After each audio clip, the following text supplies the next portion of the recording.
accommodation. Ayan, dito kami sa pinakagitna ito. Ayan. Accommodation ng doktor yung nasa gilid sa kaliwa.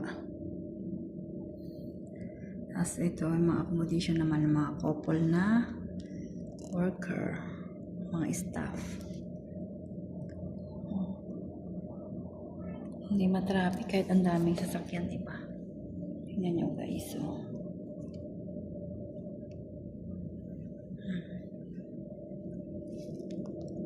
Sa kabila, meron ding daanan.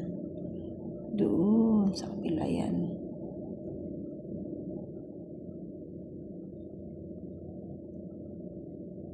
Hindi kita rito ang Kingdom Tower.